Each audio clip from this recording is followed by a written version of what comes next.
రద్దీగా ఉన్న వీధి. ఎండ తాపంతో వెలిసిపోయిన రవి 12 ఏళ్లు పత్రికలు అమ్ముతున్నాడు. రవి ఒక చిన్న బాలుడు, మురికిగా ఉన్న కాని శుభ్రంగా ఉంచిన బట్టలు వేసుకుని చెమటతో తడిసి రోడ్డు పక్కన పత్రికలు అమ్ముతుంటాడు.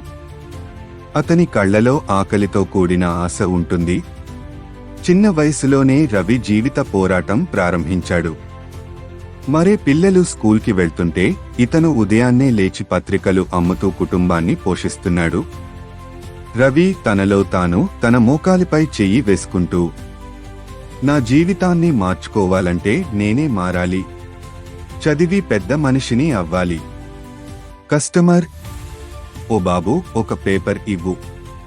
రవి అతనికి పత్రిక ఇస్తూ చిరునవ్వుతో, ఇదిగో సార్. పెద్ద మనిషి అవ్వాలని రవి అనుకుంటున్నాడు. కాని అప్పటికి తన ముందు ఎన్నో అడ్డంకులు ఉన్నాయనే విషయం అతనికి తెలియదు. ఇప్పుడు 18 ఏళ్ల రవి మంచి ఉద్యోగం కోసం ప్రయత్నిస్తున్నాడు. ఇంటర్వ్యూలో ఉన్నవారు అతనిని చూశాక తట్టుకోలేని ధరించి మళ్లీ అతని రెజ్యూమ్ చూస్తున్నారు.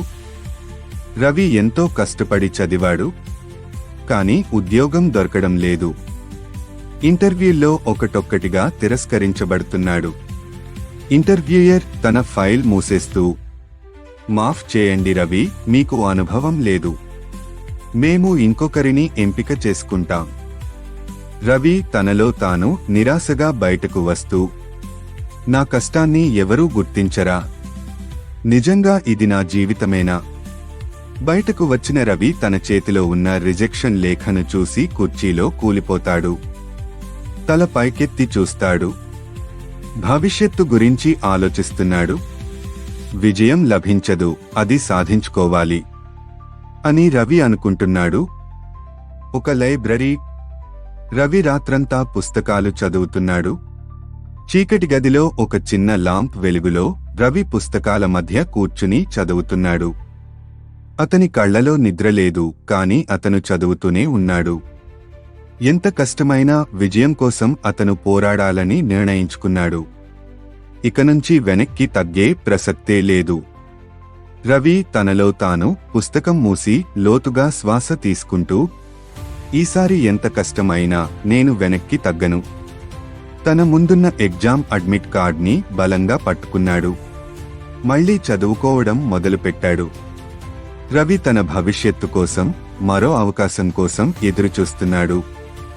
ఈసారి అతను నిలబడతాడా అనేది కాలమే చెప్పాలి. ఒక పెద్ద కంపెనీ కార్యాలయం. రవి సూట్ వేసుకుని ఉద్యోగానికి వెళ్తున్నాడు. రవి ఒక పెద్ద కంపెనీ క్యాబిన్లోకి అడుగు వేస్తాడు. మేనేజర్ అతనికి చిరునవ్వుతో చేతులు కలుపుతాడు. ఎంత కష్టమైనా పట్టుదల ఉంటే విజయం తప్పదు. ఇప్పుడు రవి అదే జీవితాన్ని గెలుచుకున్నాడు. రవి, మీ కృషిని చూసి మేము మిమ్మల్ని మా కంపెనీలో సీనియర్ పొజిషన్కు ఎంపిక చేసుకున్నాం. రవి తనలో తాను ఆనందంతో కన్నీళ్లు తుడుచుకుంటూ, నా జీవితానికి నిజమైన అర్థం తెలిసింది. ఓడిపోవడం అనేది మన ఆలోచన మాత్రమే. మన ప్రయత్నాలు నిజమైన విజయాన్ని ఇస్తాయి. రవి తన కొత్త ఉద్యోగం మొదలుపెట్టాడు. అతని ముఖంలో ఆనందం తడుక్కుమంటోంది. ఒక్క అవకాశం చాలని కష్టపడే వారికి జీవితమే మారిపోతుంది. కథ నుంచి తెలుసుకోవాల్సిన పాఠం: కష్టం చేసినప్పుడే ఫలితం దక్కుతుంది. నిరాశకు గురి కాకుండా ప్రయత్నం చేస్తే విజయం ఖచ్చితంగా నిదానంగా వస్తుంది.